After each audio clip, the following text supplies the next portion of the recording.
And the army boys, for your king and your country, both need you so. It's a fine life, they said. Make a man of you, they said. The only trouble was a lot of us never got the chance to be men. They went straight from the cradle to the grave. Me, I should have known better. Long before I joined up, I knew only too well how life has a nasty habit of knocking you down and then pushing your face in the muck. Before the war, to end all wars, I was on stage. On the stage where the smiles are as bright as the lights. Because you're not supposed to see the unhappiness and the pain. Come to think of it, they couldn't have found a better place than a theatre to recruit their cannon fodder in. Who can resist a pretty face and a sentimental song? Especially when the next day you're more likely to get your head blown off. Nancy. Nancy Ellis. I couldn't believe what I was seeing.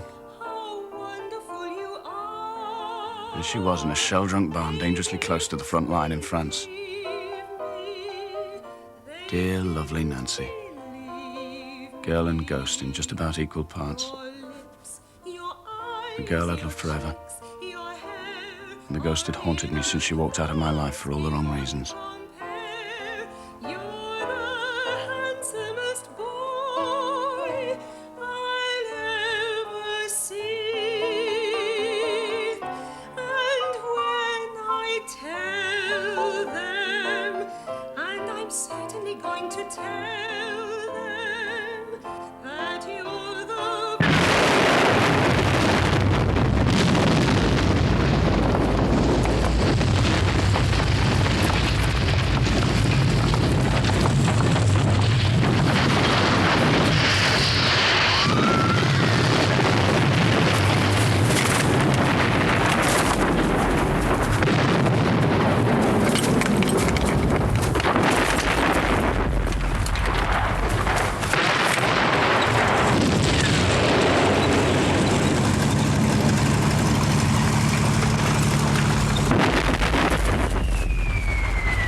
I was born in Bruddersford, a tiny Yorkshire mill town smelling of damp wool and a high moral tone.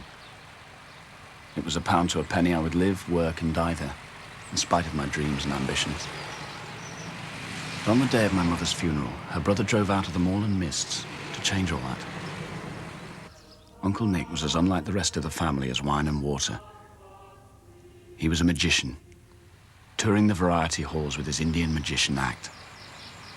He called himself Gunga Dun, a play on Kipling's Gunga Din.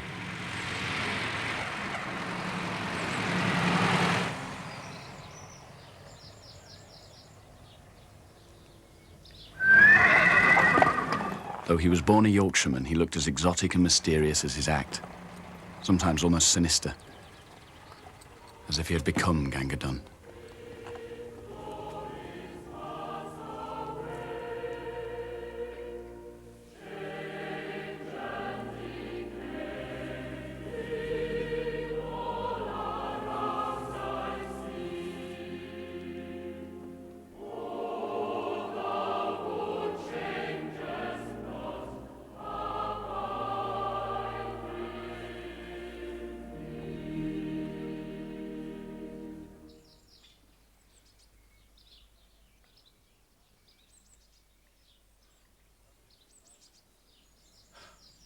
Bruddersford by the sea.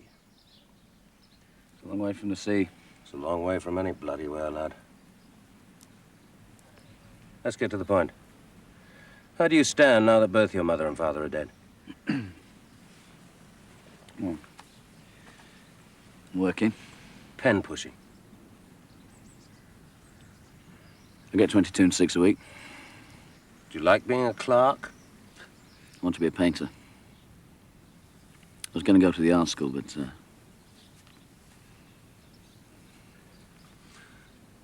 I'll pay you £5 a week. £5 doing what? Working for me. What, on stage, you mean? You'll earn it. I haven't done anything about conjuring. Don't talk silly. I never said anything about conjuring. You'll be a sort of dog's body, making sure all our stuff gets away and arrives at the next theatre on time, taking band calls Monday mornings. Of course, you'll be in the act. But you'll have most of your days free, so you can do your painting. I'm not saying that working in the theatre will be roses all the way. Far from it. It's hard work. You'll be dog-tired and fed up. Especially with the people you'll be working with, lad. They're not a breed you're used to. They've more faces than the town hall clock. But it will give you a taste of the big wide world. Well, what's it to be? Yes or no? Yes. You start on Monday at the Newcastle Empire. Oh. Here's a £5. Get yourself a new suit. Try to look a bit smarter. Drink up.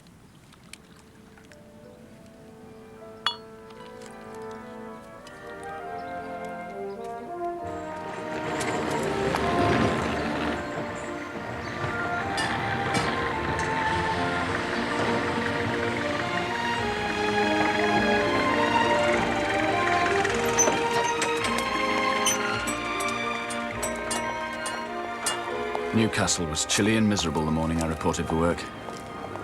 I was feeling very nervous, wondering if I'd made the right decision to turn my back on everything I'd known and join Uncle Nick. Empire Theatre wasn't all that cheerful either. Lots of dark corridors and a Monday morning air about the place. Where was all the glitter and the fine feathers?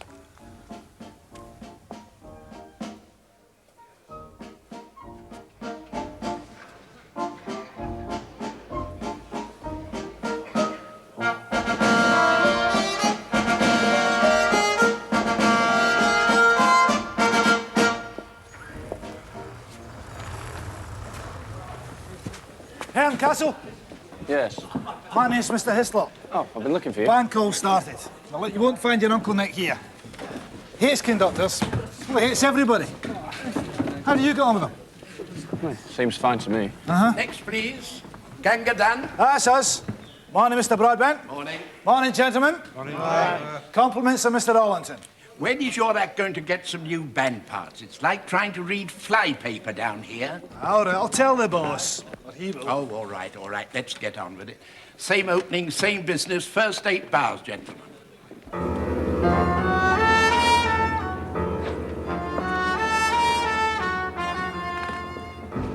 Take notice, Herncastle. You'll be doing it yourself next Monday. The old Nick will burn you up if anything goes wrong.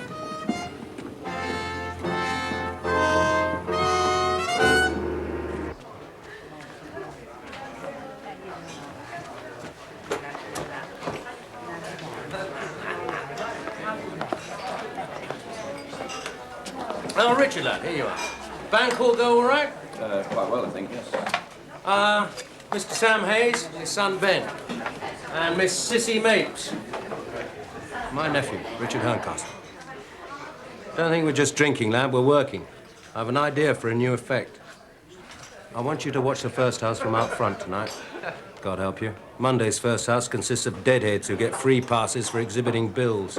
It's like trying to put on a laughter competition in a morgue. I won't suggest you buy yourself a drink, because Sissy there is about to show you to your digs. What? Now? Yes, now. It's Noni, one of the coal mills. They're foreign. I've got you this room next door to us, see? We're in proper theatrical digs as usual, but this one with Mrs. Michaels doesn't let rooms as a rule, so she's doing us a favour, like. So you'll have to be very careful. She's very respectable, so keep sober and don't try anything on. Wouldn't know how to start. I believe you, thousands wouldn't. Well, don't be naughty boy there, anyhow.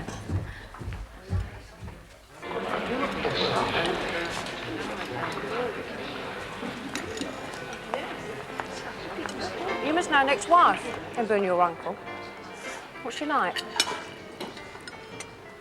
Oh, I only met her once. I didn't like her. She's fat as a pig now, he says. He can't endure her. He gives her £10 a week to stay away from him in Brighton. No more wives for him, he says.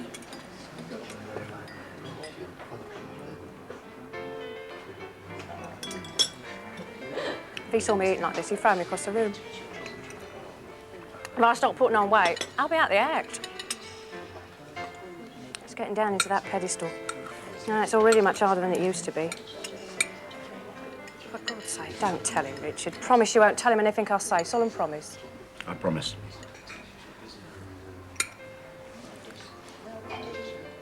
I didn't know what you'd be like. I was a bit upset when he first told me about you. I mean, naturally, I was a bit worried. I mean, to say his nephew in the company, perhaps spying on everyone. You're nice. I can see that, Richard. Nice. Just a little bit naughty. Eh?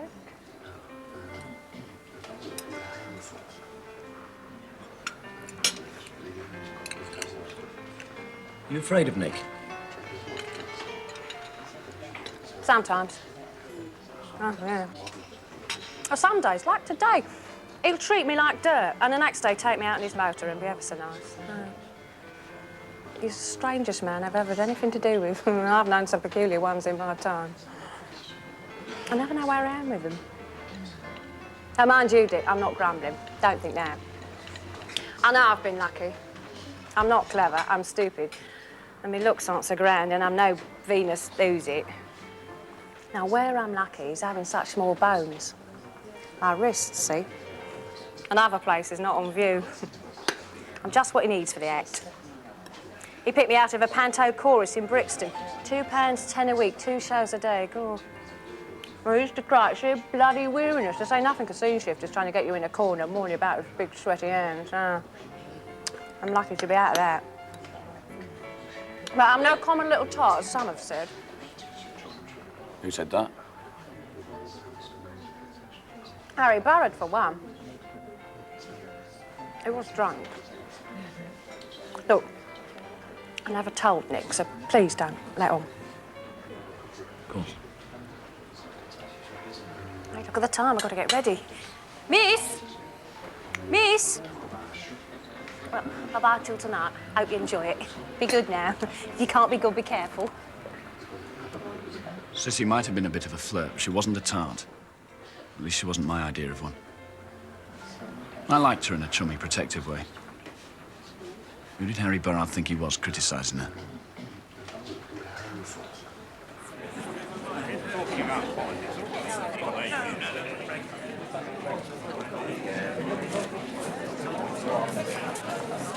Excuse me.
The first act was Susie, Nancy, and the three gentlemen. I think I began to fall in love with Nancy Ellis there and then. I was already touched. Balmy.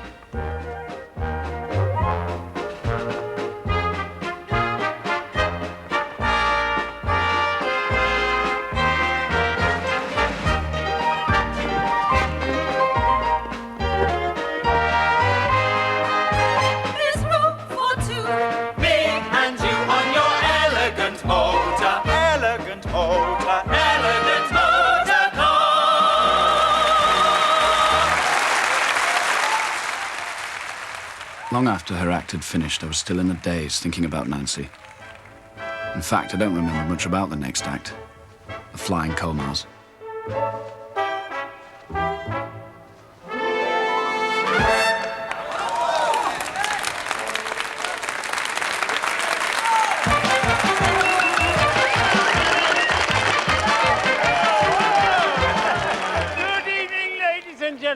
Let me introduce you to our maestro and his many little men here. They're going to play to you tonight as they've never played before in tune. As for Harry Burrard's jokes, the ones I heard were as bad as his judgment of character. I don't know. What is better than a piano in the hall? A fiddle in the passage. Do you know, he thinks a semi-brief is a bunged-up nostril. No, it's true. I was playing in Blackpool the other week, and I went to a shop and I bought this pie. And I said, here, there's a snail in this pie. They said, that's not a snail, that's fat. I said, well, it ought to be. It's eating all the meat.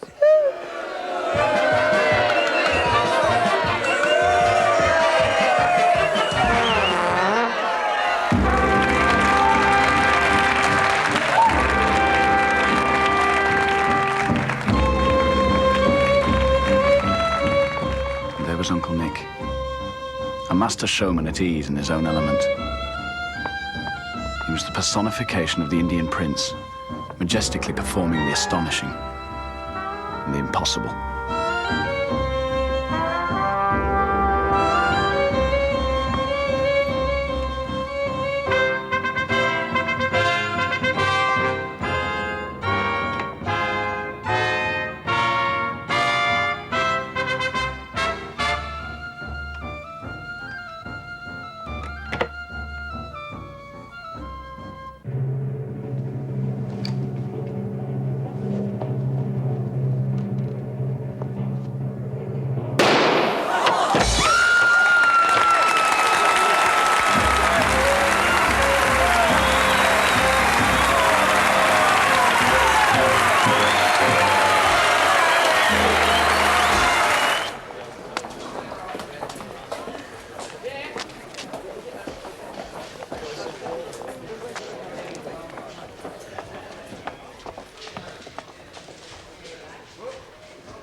Richard. What did you think? Marvellous. Note very carefully everything young Hislop does. You'll be doing it next week. Where have you been? I went to mend a skirt, Nick. Why? Because you were late again out of the box. I had you off centre again, like I told you, Nick. Get it right between you next time, girl, or else. I told him, Nick. It's that Hislop, really. Richard will be better, won't you, Richard? Pop off, girl, pop off.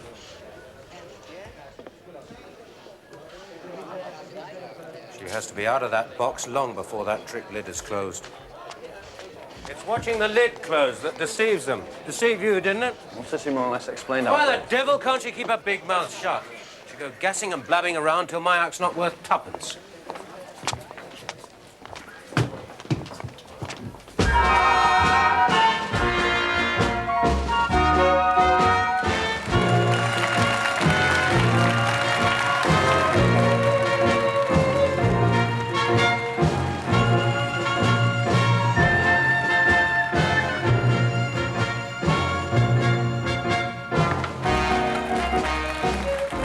Couldn't understand Uncle Nick's attitude to Sissy.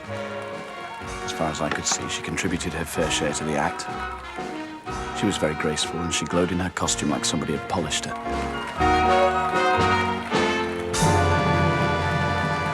There was a lot about Uncle Nick I didn't understand. And never would.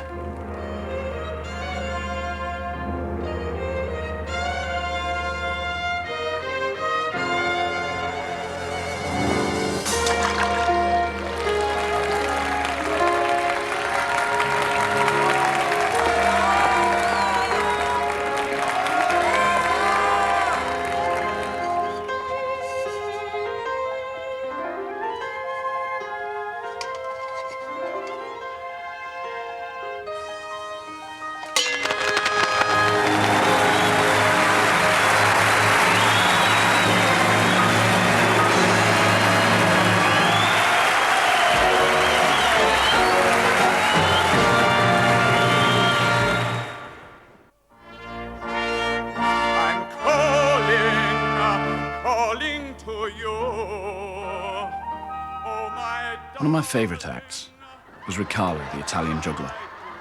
He wasn't just a juggler, he was also very funny. He was forever showing people photographs of his wife and children in Italy.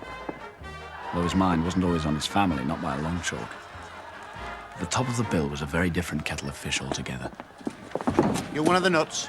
I don't think so, Mr. Beamish. What are you doing back here? Stop it, he's Nick Collington's nephew. Is he now one of my favourite colleagues, I don't think? Tommy, please. Tommy, please. You mustn't mind him. He's not being easier tonight. What's your name? Richard Herncastle. You're rather sweet.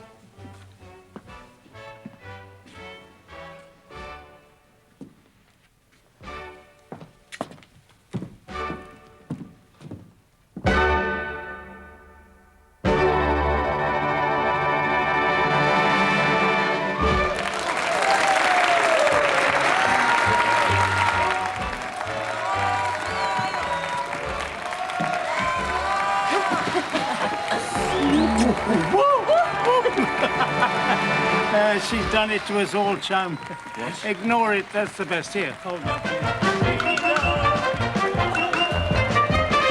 Whoa! Ladies and gentlemen, now introduce... Don't enjoy him, do you, lad? No, I don't. Neither do they. His day's done and the poor bugger knows it. Excuse me just a moment while I play this sweet refrain.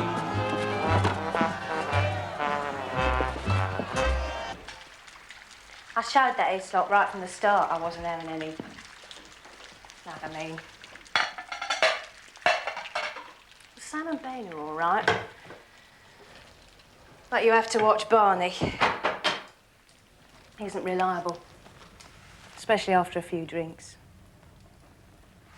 Poor little man. There never seemed to be any women dwarfs for him. I was on a bill once when there were 6 of them in one of them knockabout sketches, and you couldn't move for angry little men. Here's Nick. It's in the oven ready, Nick. And here's your champagne. Richard was going to tell us about how he feels about being on variety stage, weren't you, Richard? Get off to bed, girl. Oh, Nick! Go on, don't argue.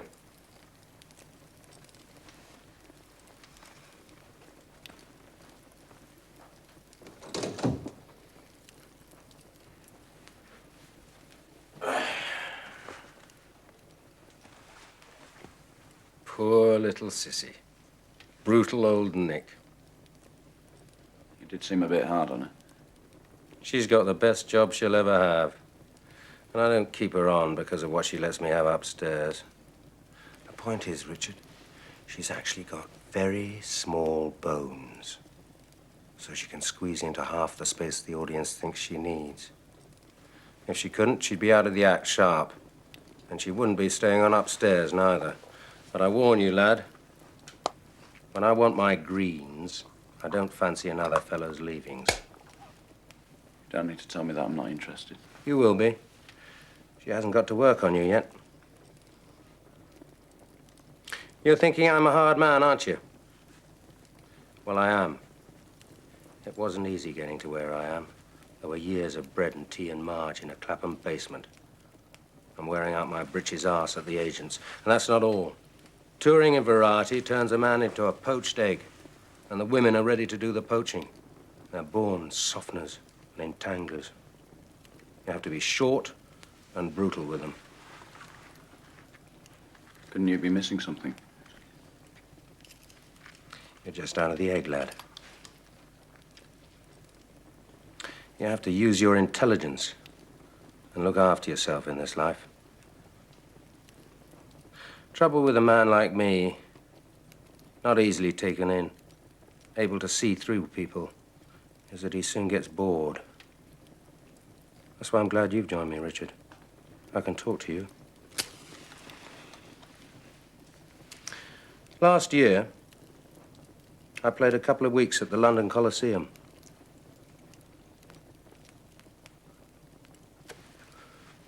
One night, an old Hindu came round to see me. A fellow from the India office brought him. I told him if there was anything badly wrong with the act, I'd try to put it right, and he mentioned one or two things, and I made a note of them. And then he talked, smiling all the time. About what? Bloody horrors, mostly.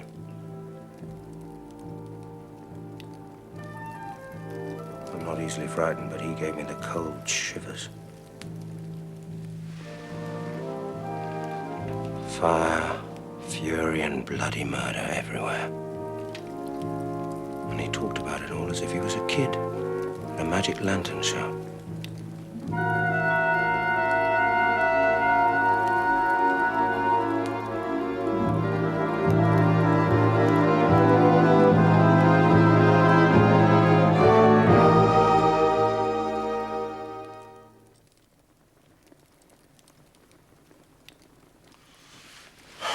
That's enough chatter. You push off, lad.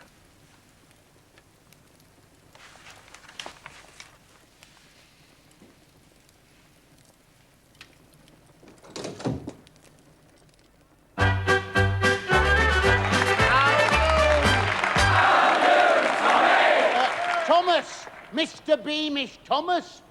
It's what it says on me medal. Royal Command Performance, Palace Theatre, London, 1st of July, 1912. Tommy Beamish was the exact opposite of Harry Burrard. Tommy was a wonderful comedian. He could get the audience to eat out of the palm of his hand. But as much as I admired the comic, the man himself was bombastic and crude, which can hardly be said to describe his assistant, the elegant Miss Julie Blaine. She was that fascinating mixture of cool beauty and warm promise. It's grand to be back in Newcastle. Only place I know where the birds wake up coughing. Now.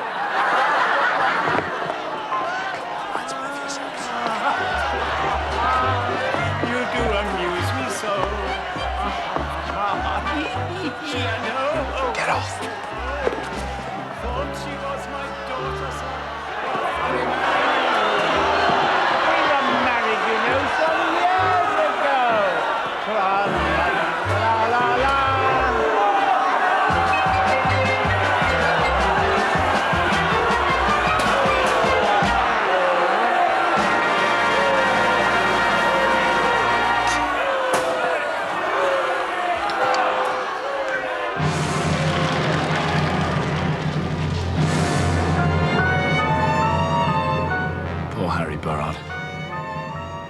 see the despair in his eyes.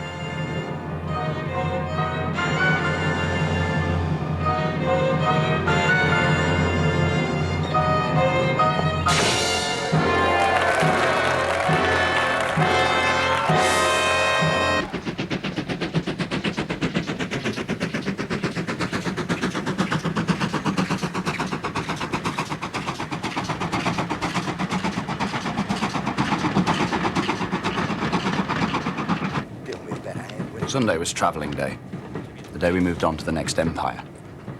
Sometimes the journeys were short and sweet, sometimes long and tedious. That's better.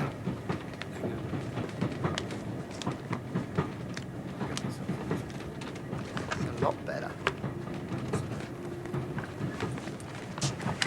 Drawing, were you?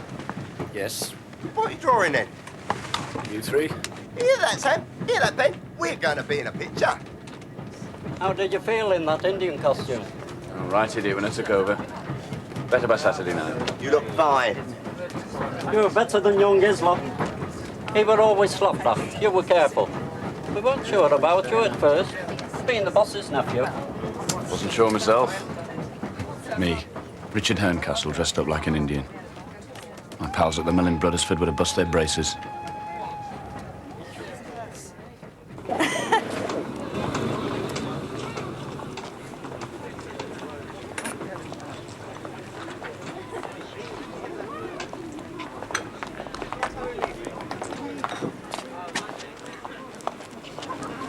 Sandwich when you're ready.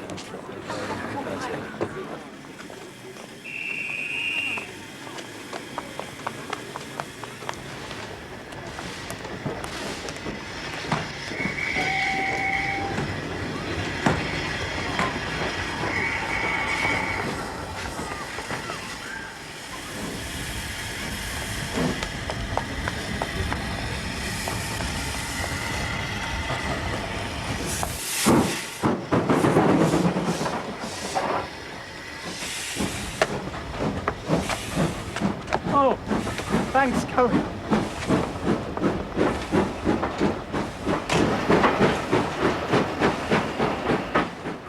Oh, thought I might have to spend half the bleeding night there. I just went ashore to send a telegram. Oh, what a hope. I lost my tit-for into the bargain. Lost your what? Oh, don't you know? It's Cockney rhyming slang, Colin. Hey, tit-for, tat, otherwise hat. See? Made special it was to West End. Harry G. Burrard has everything made for himself, and that's me, Colin, the one and only Harry G. Burrard. I wonder, how about a little, get it? A little of what you fancy, Colin, eh? No? Oh, well, pardon me, Sir Marmaduke.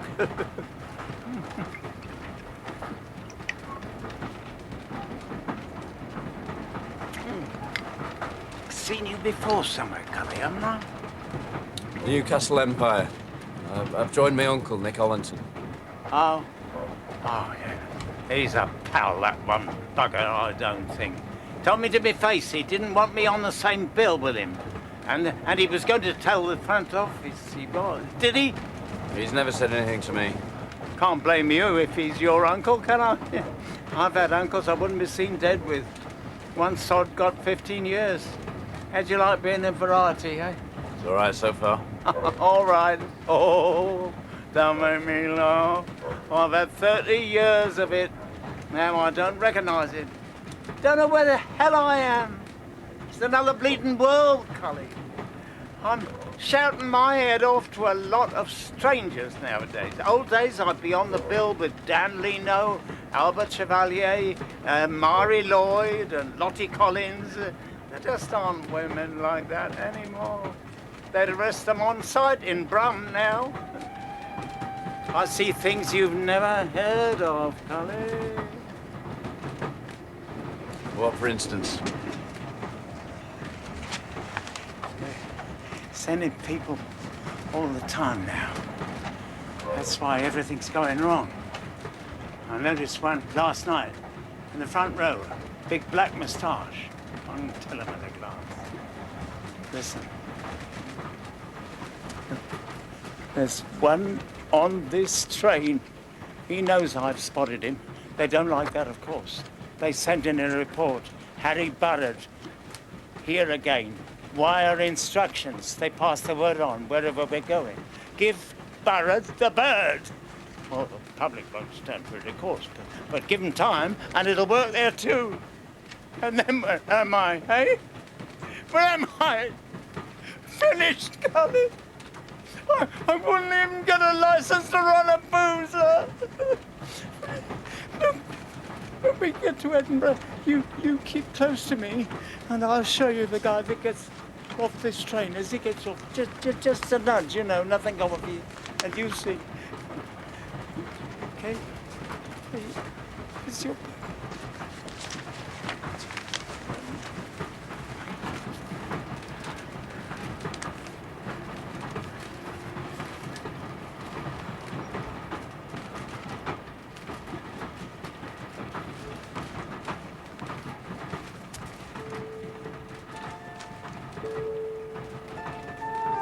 I suppose it was callous of me to sketch him in that state, but I couldn't resist it. His life was burned into every line of his tortured face.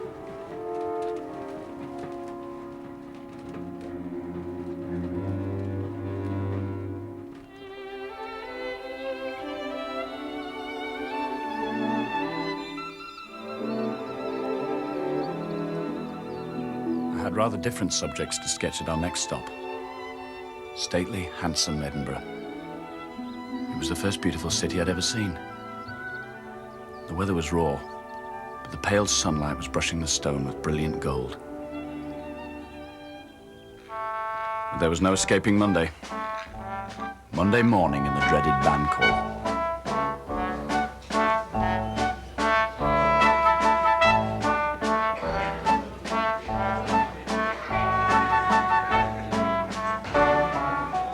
It's impossible, we cannot play like this. What's wrong? S'il vous plaît. Somebody said in your family. This is not a funeral, please. Allegro, plus vite, s'il vous plaît. Again, maestro, please. As I sat waiting to be called, I told myself I wanted to get to know everybody and be friendly. But I knew that what I really wanted was to see little Nancy Ellis. And failing her, the tantalizing Noni Colmar. And the splendidly dark-eyed, arm-touching Miss Julie Blaine. Sex, not friendship, was the lure.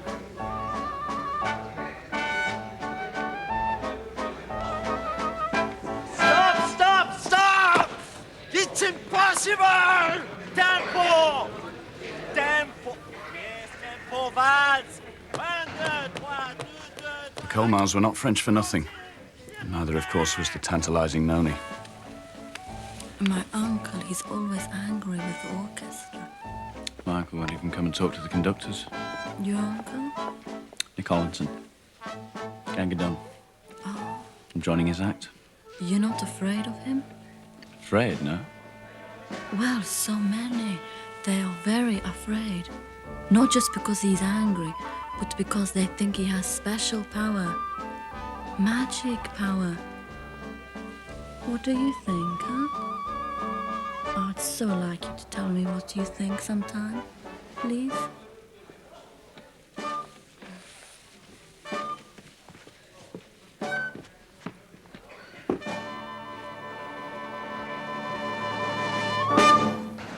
Merci beaucoup, thank you very much. But this is impossible. Tonight we have performance, tonight, sir. Give me your, don't my music, please. Do you not want us to keep it Ma for tonight's musique, s'il vous performance? plaît. Bye, see you. Qu'est-ce qu'on va faire? Qu'est-ce qu'on va faire ce soir? C'est pas possible, c'est impossible. Harry Burrard. Tinkle. Hey, what's the matter? Taking the afternoon off or something? A bit tired, are we? Look, Harry, old man, we could play these numbers of yours in our sleep, so don't worry. Who told you to say that? What? You ever, I said. Who told you? Harry, there's no need, old chap. Just clear the stage. What are you doing? You think I've got my fucking clothes off? Gang done. Ganga done. Ganga done.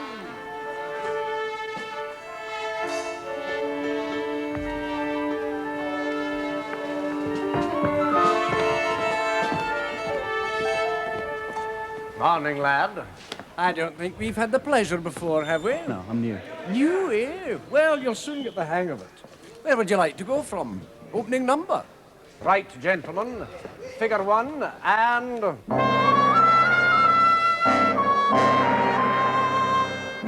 Excuse me. Excuse me, we're not starting like that. I should have known. We're dealing with the great Nick Ollenton, aren't we? He likes to make everything a mystery, including his opening music, so we all know who's boss. So what are you opening with? Do tell. I mean, we're only the orchestra. As a matter of fact... Oh, come on, Sonny, we've not got all day. Figure 8, gentlemen. I hope you're a lot slippier if you have to vanish.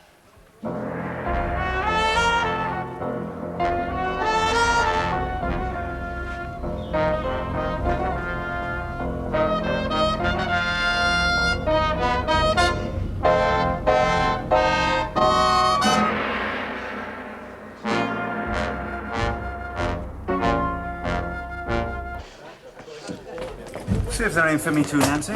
Letters for the Ganga Done Company, please. Morning, Miss Alice.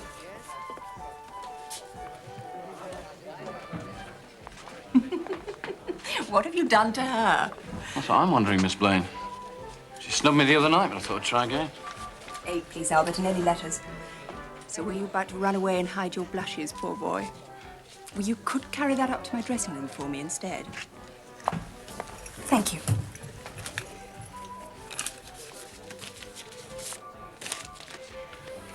God, I'm tired. We went to a party last night. Poor Tommy's still out. If you told me 5 years ago I'd be creeping down on a Monday morning to take a band call... What did you say your name was, my dear? Herncastle. Your other name. Richard. And you want to be a painter?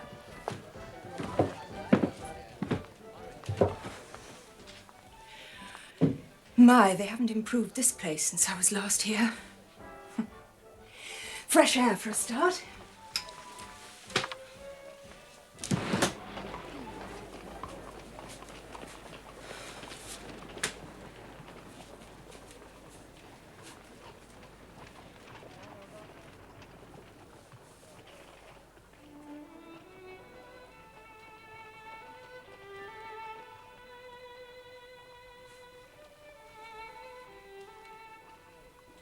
Don't stare so hard. I'm 100 years old this morning. I was never pretty. No. Gallant Richard Herncastle. You're beautiful, Miss Blaine. If you're going to work so hard at flattering me, you might as well call me Julie. I'm not flattering you. I was looking at your face as a kind of object. Ah, the artist speaks. I'm not much of an artist yet, but I see with a painter's eye. You talk like a solemn young goose. Come here.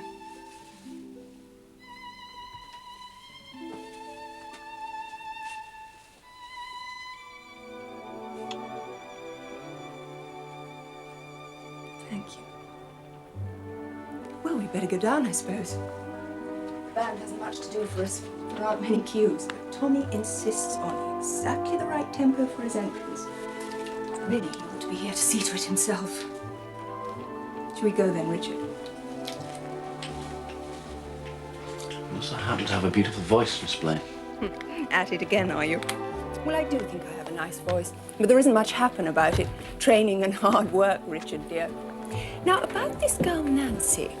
What's the matter with her? What am I supposed to have done? I fancy it was something your uncle said about their act. I find it rather charming. Your little Nancy could go along where she wanted to, but apparently she doesn't even like being on stage. One of your Indian colleagues, isn't he, Richard? I should feel sorry for him, but I think he's a horrid little creature. That girl's a vicious little thing. Tommy rather fancied her at first, but he soon saw through her. Right. Why didn't we have a drink after Richard? I could do with one. Meet you at the stage door? Good.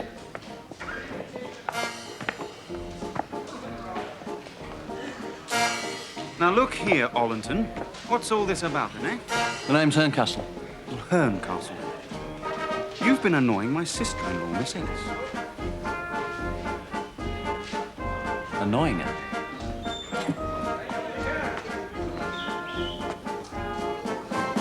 Oh, I've done is say good morning to her. She can get over that, can't she?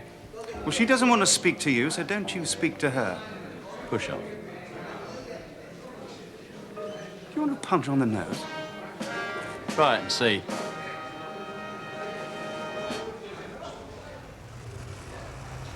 You better leave her alone, you future Horncastle. Herncastle.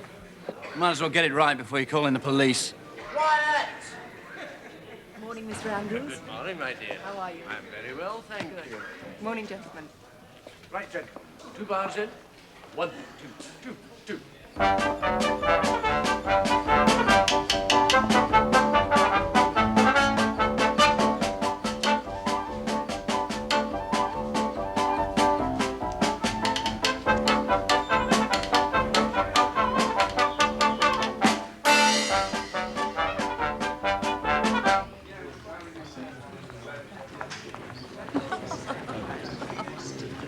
Darling. Fascinating people for you, too. Ah, surprise, surprise. I don't believe it, my darlings. I love you. You're mad. To see you. I'm fine. You know, Joe. Uncle Nick. Letters. If you've any sense, lad, you'll keep away from Miss Julie Blaine.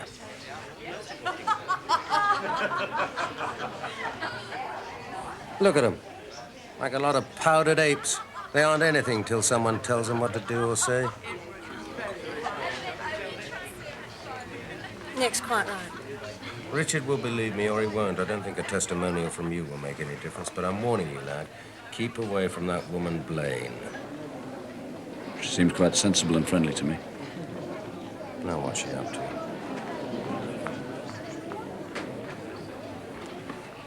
Good morning. Richard, I promised you a drink.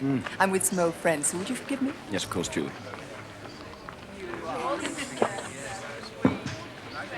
So it's Richard and Julie already, is it? Listen, you're a good-looking lad, and so far you know nothing and you've been nowhere. To someone like that, you're fresh meat to a tiger. Keep away from her, lad, or she'll eat you for breakfast. He's right, Richard. That's enough from you. Why don't you pop off to the ladies or something?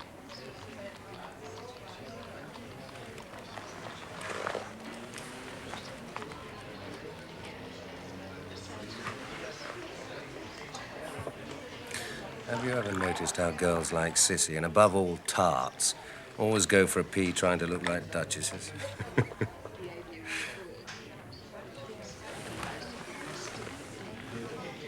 You're thinking I'm prejudiced against Julie Blaine, aren't you? Yes. Ever wondered what she's doing here, playing feed to a comic twice nightly? Rough stuff. And going back to his digs for even rougher stuff. I've wondered about all that, yes. She was a good actress once, in leading parts, and she took to the bottle. She drank so hard she fell flat on her face one night on stage at the Comedy Theatre. So it was goodbye to the West End. She had to take what she could get. And what she got was Tommy Beamish, twice nightly on stage, and once nightly, with or without the trimmings, on or around the bed. Now, you understand. Suddenly, I hated him. Not because he destroyed some wonderful image of Julie Blaine. I hadn't one then and only admired her looks and manner. But because there seemed something so hard and mean about that triumphant look of his. He was all right, he had everything under control. If other people couldn't live along the same tight, hard line, let them suffer. He went to see her father in the room behind the shop. But when her father heard the tale, he frowned and shouted, "Stop! I never was so surprised." Is that my daughter, sir? Why, hang it, she's my wife. Talking to girls, you ought to see my dolly. I went to see her father the other night, and he said to me, "You've got to marry our dolly or else." I said, "Well, let's see your else. She can't be much worse than your dolly." Come on, everybody. Join in the final chorus. You do amuse me, sir.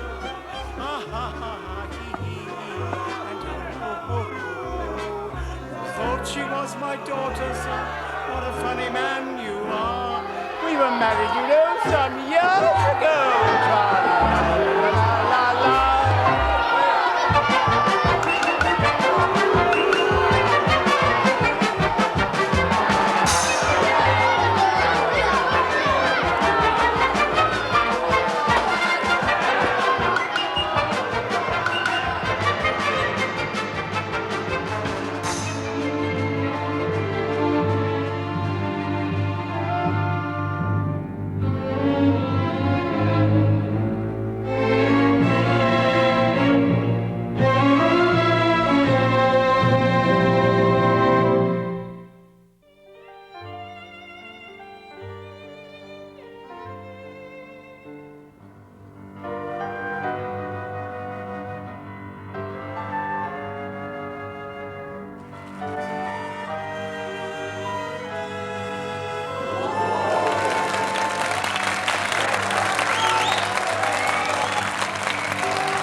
Pull it, you pull it! Hold it, Tommy.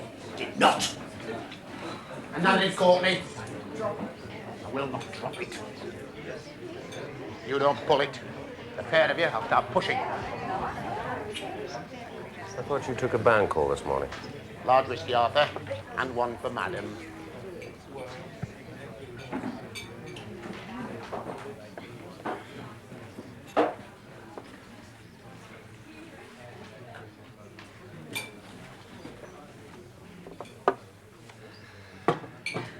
There's nothing wrong with the music.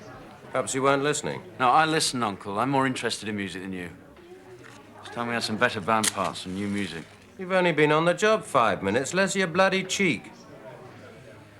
I'm not trying to be cheeky. I'm just proud of the act. I want to improve it. Oh. Well, you don't take band calls because you don't like musical directors. All I ask is that they do their job properly. And perhaps you don't pay them enough. Or sweeten them. Beer money. I object to it on principle. I won't do it. All right, fine. I'll do my best for you every Monday morning, I promise you that. Don't take it out on me if they don't like your attitude. Now, what are we going to be rehearsing next week? The disappearing cyclist. Man rides up to this open doorway. Bike goes through. Man disappears. Who'll be the man? You. I can't. No objections now, or I'll make you disappear altogether. Excuse me, Mr. Darlington, but Sam said you wanted to see me. Then where have you been? Hanging about the women, turning yourself into a pet dog? No, I've just been outside. I've had a letter from the agency in London, Barney. Little men aren't in great demand. There's more than a dozen up here. Cost much less than you. But I worked hard, Mr. Darlington. I'm just warning you. You were slow again in dropping in the rival magician effect. It's not me, it's those stilt boots, Sam said. Don't tell me what Sam or anyone else says. Just bring me those stilt boots. If I find they're all right and it's your carelessness, I'll wire London for another dwarf.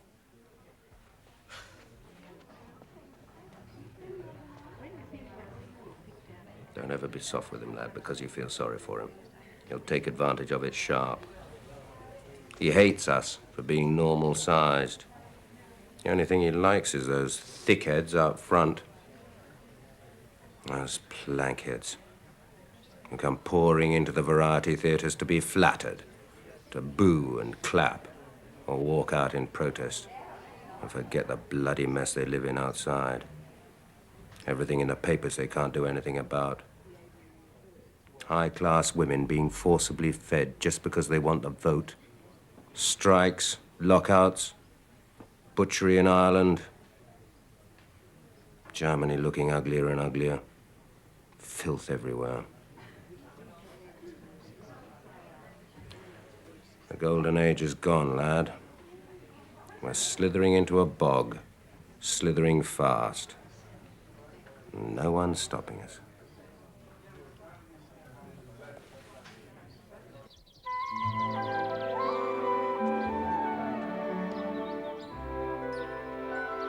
Richard!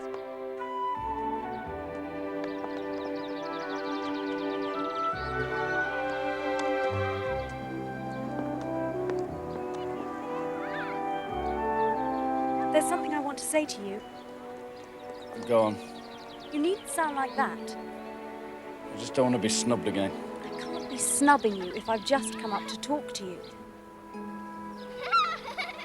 I wanted to tell you that I didn't ask my brother-in-law, Bob Hodson, to speak to you like that. I said something to my sister Susie, and she must have said something to him, and then... He's like that. Always trying to be important.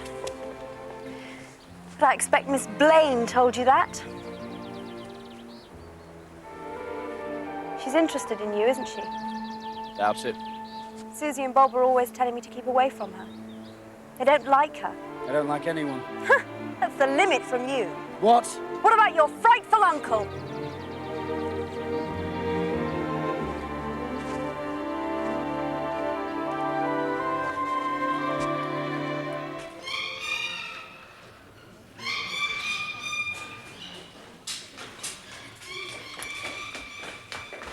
I've been in some kind of act with Susie and Bob for over 2 years now.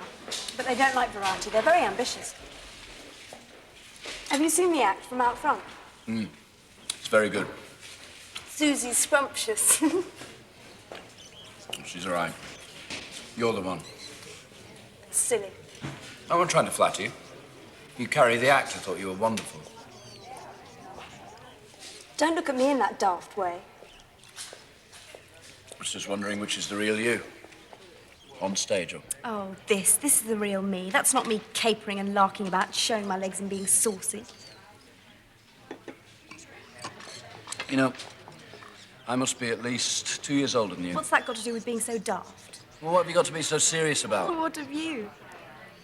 I want to be a painter. What have you? Life? Life.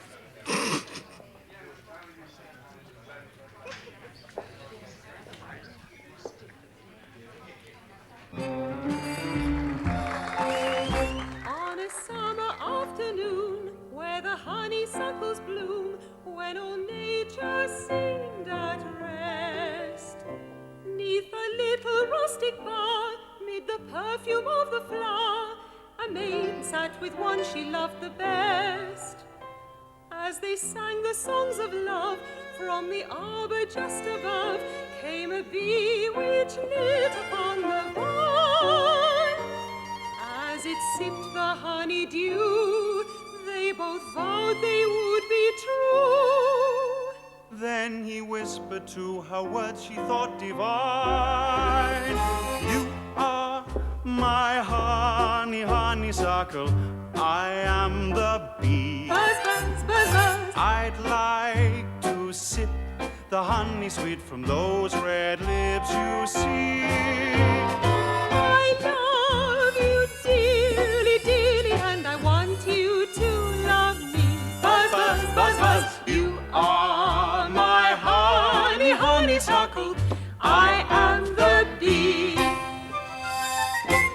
Nancy would always exist for me in some unchanging sunlit garden, in some perpetual Maytime.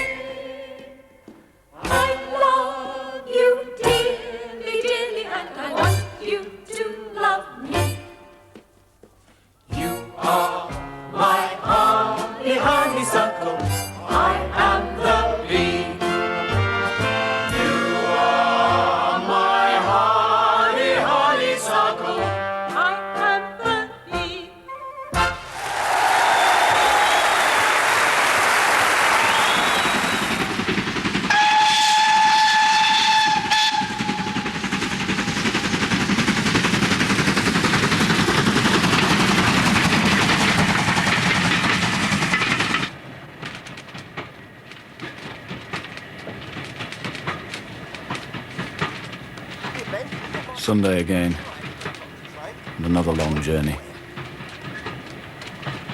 Hello, Richard. I was wondering if you'd like to meet Susie and the others.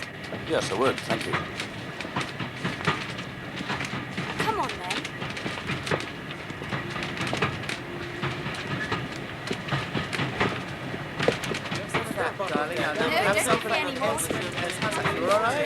This is Richard Herncastle, everyone. Nephew of you-know-who. Hello.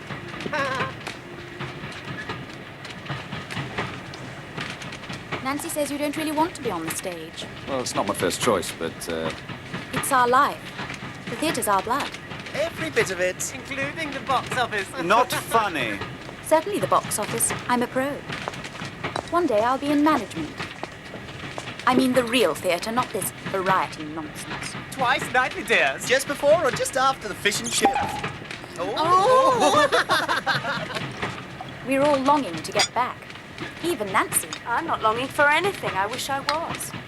She has such talent, too. Don't you think so, Mr. Herncastle? yes, I do.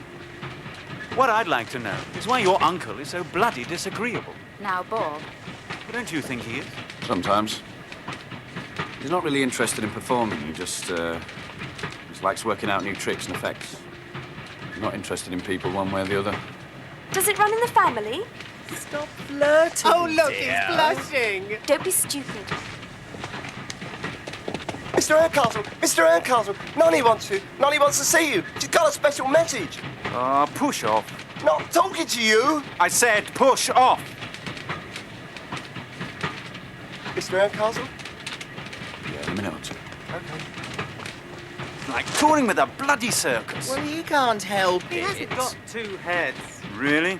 I hadn't noticed. Horrible little wretch. One night he came up behind me backstage and put his arms around my waist. Oh, God. And why didn't you tell me? We can't be telling you things like that all the time. Your Noni's waiting for you. She's not my Noni. I've hardly spoken to her. See you in Aberdeen then. Bye.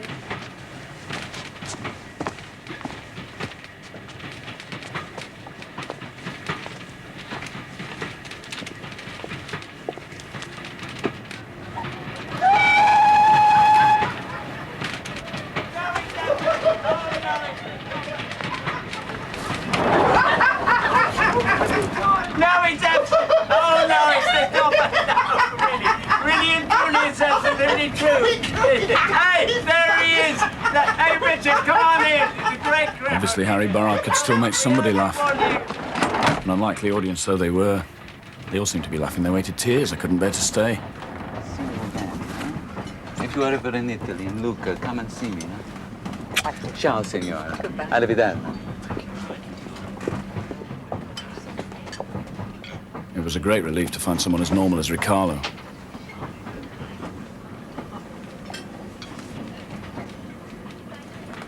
The problem, my friend, is finding the right woman. She must be friendly, but not too friendly. Between 30 and 45, blonde, and a good shape. Officers' wives is a disgrace, so they throw themselves at me. It's no good. So when you find them, what do you do? What do you say? I say, oh, you have a good understanding kind of face. Please, I'm on the music halls and I'm so worried about my act. Is it possible for you to come and see my little act and tell me afterwards what do you think? Please, help me, I'm so worried. And it works? Never fails. Herncastle, I tell you something else. We have a madman in the company. Oh, no, Harry Barrard. No, it's not Barrard. It's Tommy Beamish. He's so strange and bitter. He's half mad already. I've seen it before. I know exactly what's going to happen. Well, what will happen? He will go out of his mind. Slowly at first, and then suddenly, bam! I just hope that no one gets hurt. I wasn't convinced at all. It was Harry Barrard who was the madman.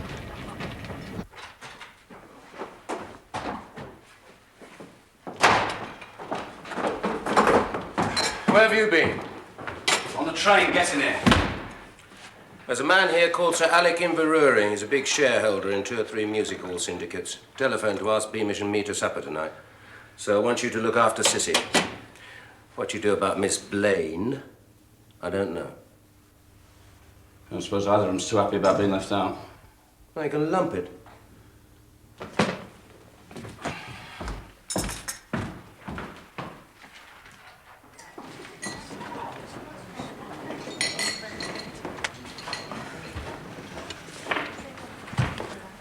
There's nowhere else for me to go, as Tommy damn well knows. So either I sit by myself, which I loathe, or else I have to join you in this awful little tart. I don't think that's a fair description of Sissy. Oh, she certainly looks like one. I mean, Tommy should never have gone off like that. I'm furious. That's got nothing to do with me. He was talking about you, silly boy. Well, for someone who only last Monday said we should become friends. Fat chance if you talk like that. You got a lot of friends, have you? Say you're sorry, Richard, or I swear I'll never speak to you again. I mean it. Yeah, I'm sorry, I didn't really know what I was saying.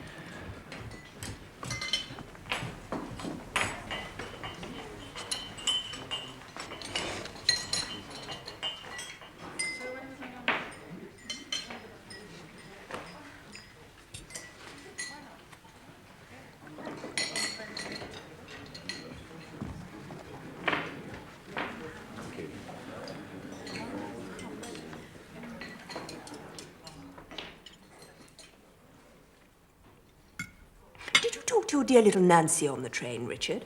The very thing I was going to ask, Miss Blaine. Yes. Ah. She introduced me to her sister. Little Nancy was telling me the other day, Miss Mapes, that she'd leave the stage tomorrow if she could. Such a pity. A nice little talent. They're hoping to get into panto, I hear. Richard wouldn't like that, would you, Richard? Why don't you turn it up, you two? Turn what up, Richard, dear? Didn't like her sister much. Preferred Ambrose and Esmond. Oh, Richard. Oh, you better watch it. You're very good looking. Yes, I suppose he is in a way. But the point is, what does his little Nancy think? Noticed poor Barrard talking his head off to Barney and the... If she doesn't like being on the stage, I expect she wants to get married. Probably met some man already. Older than she is, with lots of money.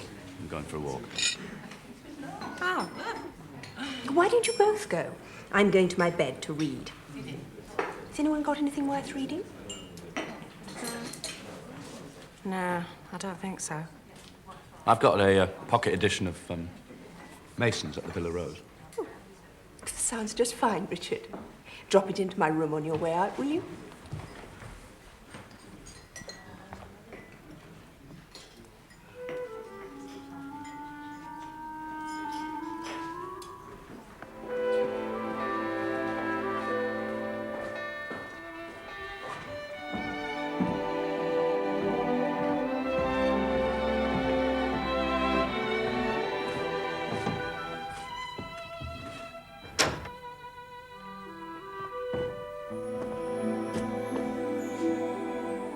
Come in.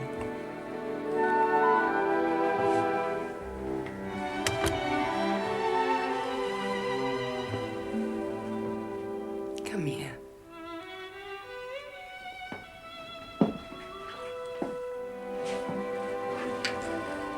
Did I tease him then? I'm sorry. You can see how sorry I am.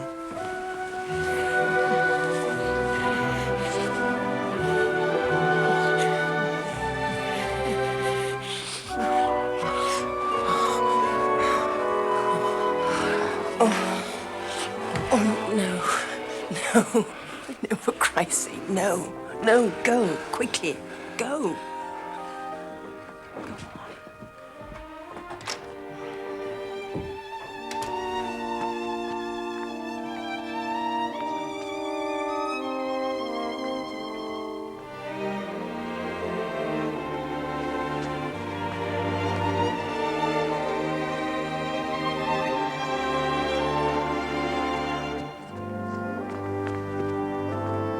Couldn't find the book.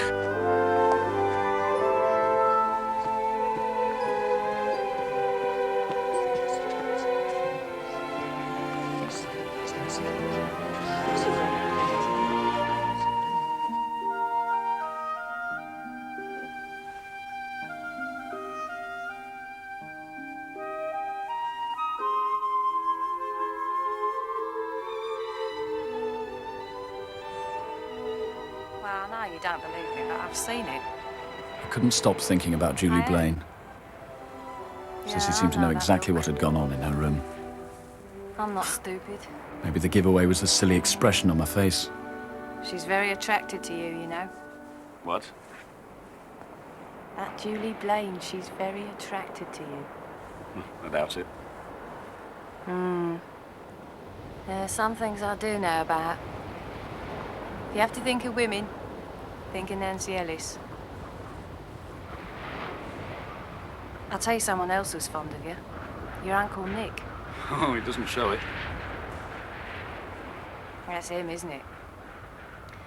No need to tell me that.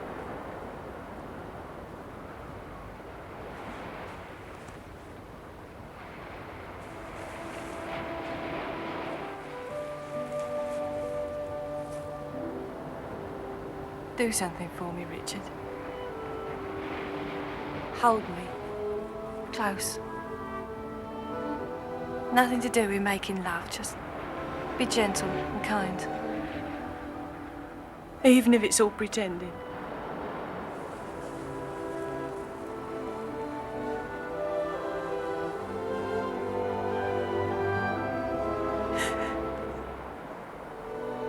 I feel so frightened sometimes. What will become of me? Nick doesn't love me. He only wants me when he feels like it.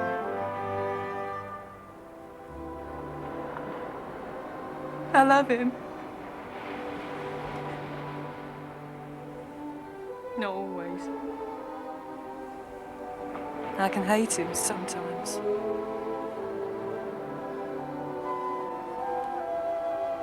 Mostly I love him. God help me for the fraud I was. I was comforting a desperately frightened Sissy, still tasting Julie Blaine's lips. Nancy's catching laugh was somewhere in the distance too.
We were all invited to Sir Alec Inverari's next party. He lived in a vast mansion which glittered inside and out. I didn't know so much opulence existed. Some of us had to sing for our suppers, which was probably the reason for inviting common theatricals. And everybody had a marvellous time, and we were like children on an unexpected holiday.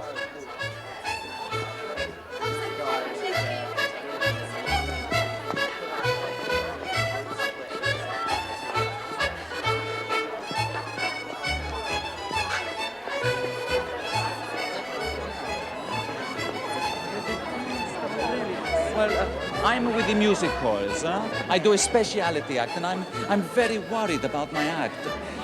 Is it possible for you maybe to come and see my little act? You have a kind, sympathetic face, so you could tell me afterwards what you think.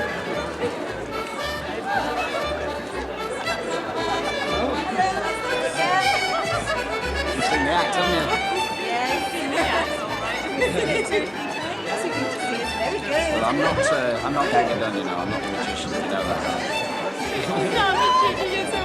I'm just one of the assistants.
Trying to be funny.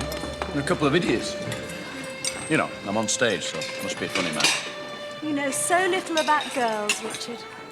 What?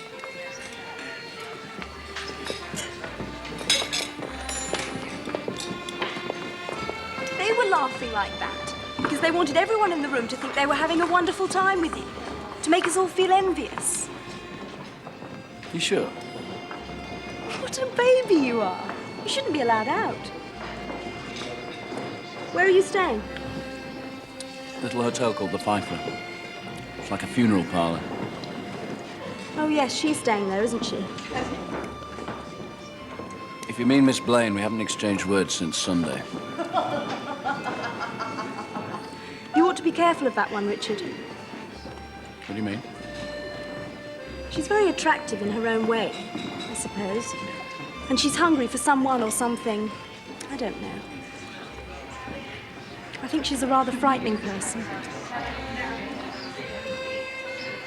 Wasn't really listening. I was enjoying myself too much. I was watching Uncle Nick enchant Lady Inverary by showing her some of his pocket tricks. All our high spirits seemed to come together and create one great blue bubble of happiness. Often since the war started, I've looked back to that night and tried to recapture some of its carefree quality. Like a man exiled from a beautiful homeland forever.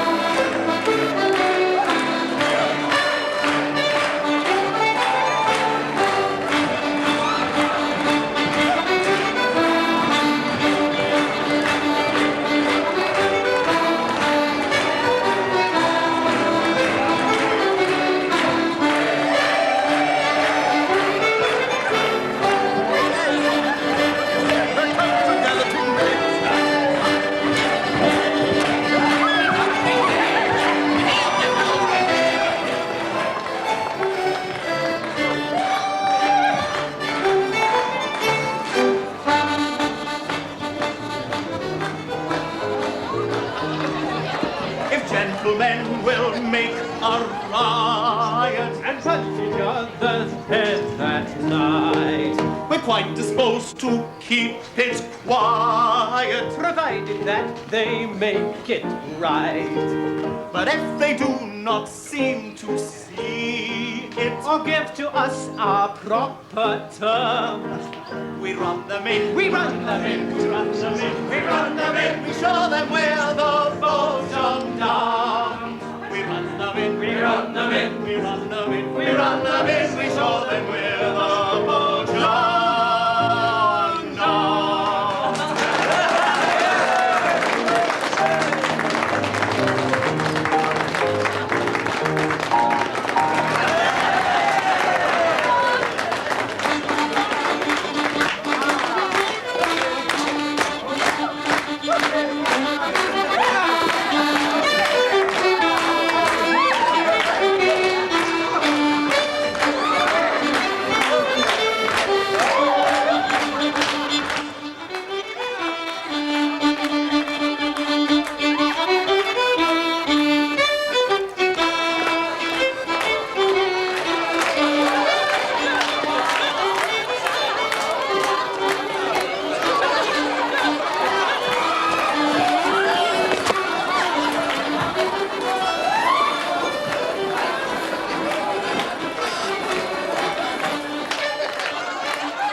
gunroom.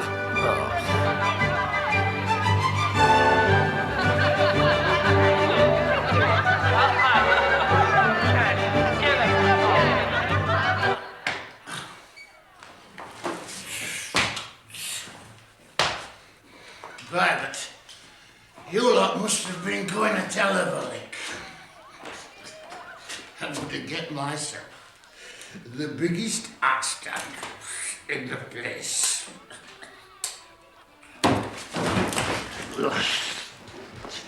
Right, this time.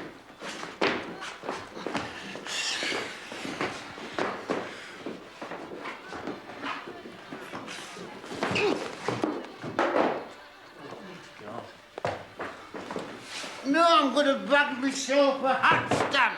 Come on, Tommy. Let's go. All right. You mean, eh? You mean. You want to dance with me? Tommy. Come on. Come on, Tommy. It's only one step, 2 steps. There we are. I'm all right. You want to dance with me, darling? Yes, let's do that. Come on.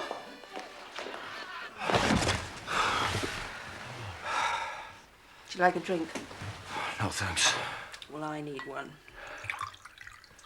Just think what he did to that party.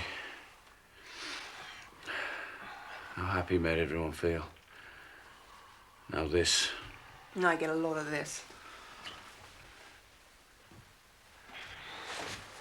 I'm sorry, Julie. Who asked you to be sorry? You're only a boy. You better go.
out of it.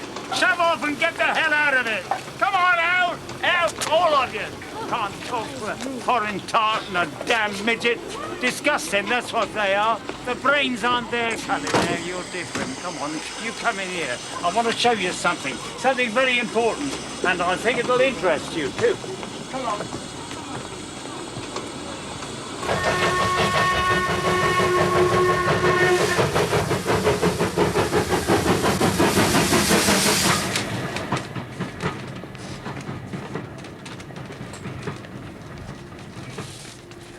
Listen, Colin, and you should know what's it going to be like in Glasgow, eh? How many of them will be there? 3, 4, maybe 10? The word's been passed on and the instructions telegraphed. Give Barrard the bird. Now, look, I really don't think you need to... No, look, I'm not lying down, you know. I'm not giving in, not old Eddie Barrard. And if I catch one right on the job, he gets it. Gets it with this.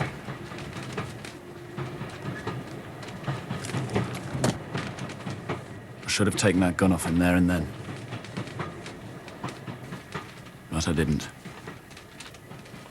And I'll live to regret it for the rest of my life.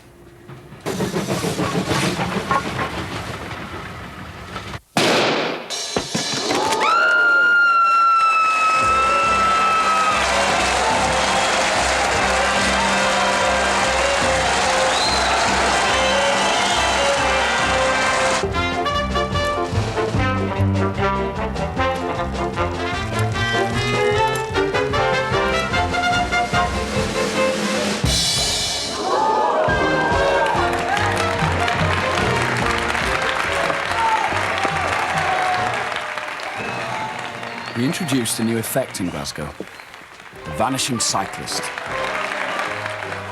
It was my first time in the limelight. Well done, lad. I'd best get off and get them unbunged at number 6 Bloemfontein Avenue. Have you ever been bunged up, missus? Not a pleasant experience, is it? See you on the way back.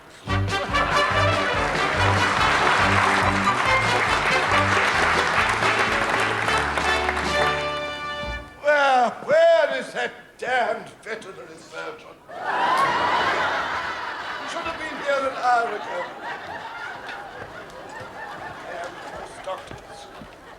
Just listen to that, old boy. Just listen to it, eh? It's tremendous. So it is. It's what I'm here for. But I'll tell you something, old boy. It's the cruelest bloody sound in the world, just people laughing like that. Gives me the creeps sometimes.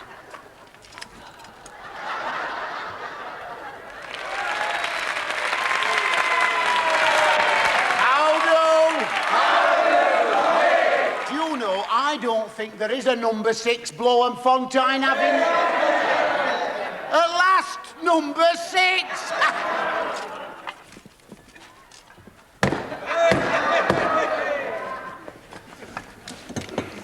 Yes? Plumber! Monsieur Plummer? Master Plumber, by appointment to His Majesty King George V, Mr. Beamish Thomas. But you can call me Tommy. Monsieur Tommy. Yvette. Oh, you, Yvette. You, Yvette. Me, Yvette. Oui, Yvette, oui. Have you tried crossing your legs, Yvette? Monsieur, madame are waiting for you. I don't think she's from round here.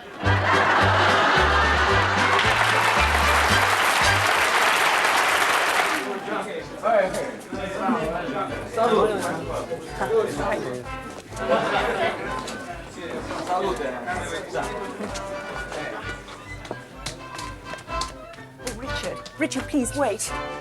Can I apologise while we're both looking so ridiculous? I'm not looking for any apologies. Oh, don't be pompous. I'm not sure that you were angry. Anyhow, my dear, I am sorry. I behaved very badly and ungratefully, and I'm ashamed. Well, say something. Yeah, well, you know, next time you give me a man's job to do like you did with Tommy, don't tell me when I've done it that I'm only a boy. Richard, my darling, I'm 35. I can't help thinking of you as a boy. Oh, the brightest, sweetest boy imaginable. Hey, let's forget what happened then. Just remember the Sunday before when you brought me the book. Exactly, you know, one night it's like that. The next time you make me feel like I'm mauling you about. Oh, my darling, you need to learn more about women. When do I get the chance? You just have to lend me another book, won't you? Must run. Bye. Come on, everybody! All together now, join in the final chorus.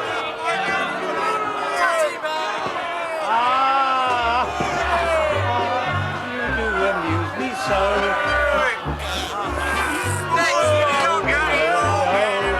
Thought she was my daughter, sir. What a funny man you are. We were married, you know, some years ago. Tra-la-la-la-la-la.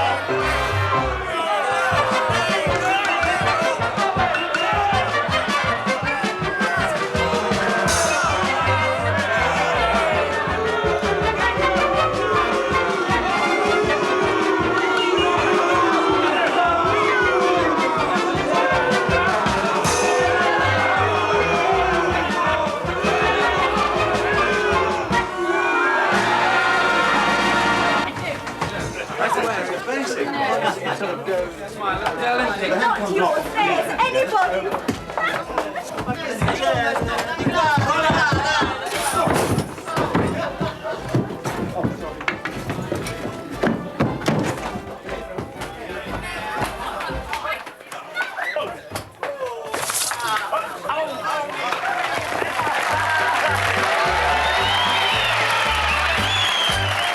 Once said he were funny man, a funny man was he, who was known by the name of Mr. Nick-Knock.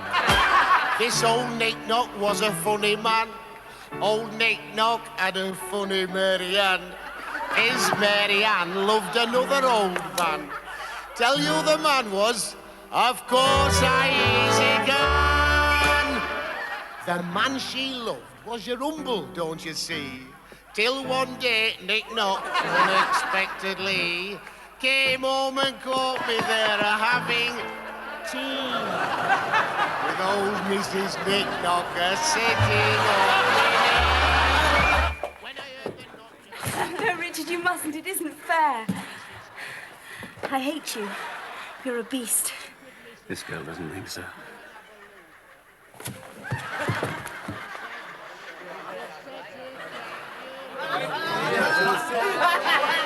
Poor old Nick-Knock, busy on the Nick-Knock, Nick-Knocker knocking at the door. Shouted Nick-Knock, he'd got the Nick-Knock, being on the Nick-Knock, Nick-Knock more. Shouted Mrs. Nick-Knock to me to take the Nick-Knock before Mr. Nick-Knock gets in with his Nick-Knock, 'cause he knows how to Nick-Knock, Nick-Knock on my jaw.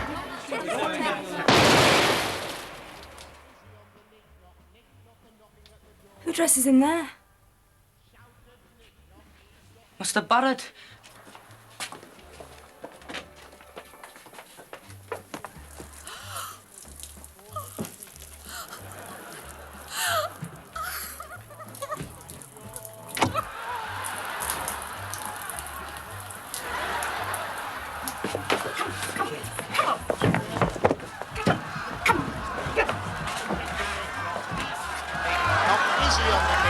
Nick-Knock is knocking at the door.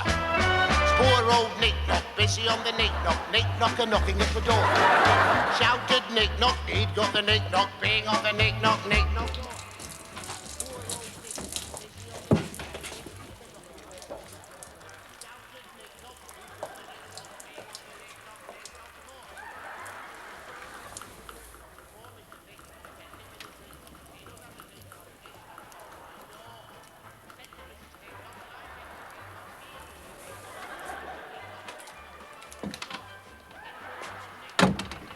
Barrad's dead.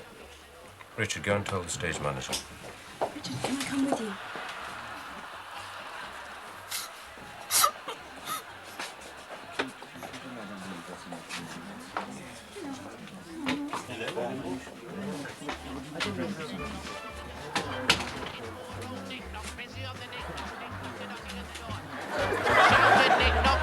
neck knock, bang on the neck knock, go. Out to Mrs. Neck knock, ready to take the neck knock before Mr.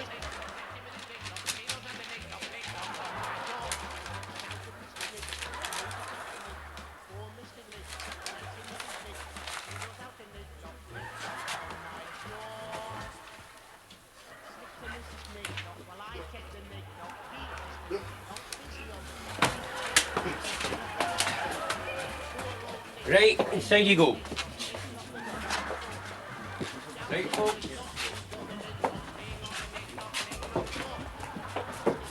Right, away you go, folks, all over.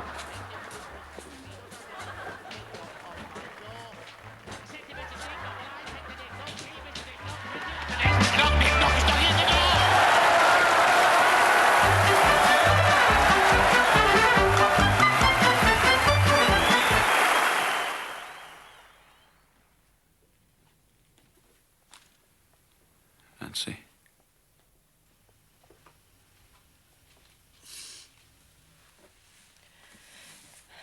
It seemed so much worse because I couldn't bear him. He was out of his mind, Nancy. Oh, Barad. Always seemed to be quite balmy. Perhaps that was because nobody liked him anymore. If we'd only just pretended, Richard. Must be something else. I know you won't believe me when I say I don't like this life, but I don't. I don't. I know. What if he could hear us chasing about and laughing, not caring what happened to him? Perhaps we were all happy too soon. If someone had told me Burrard was leaving us, I would have been delighted. But this, it's horrible, frightening. We all longed for him to go, so he did, like that. Maybe it's our fault. Maybe it will never be the same.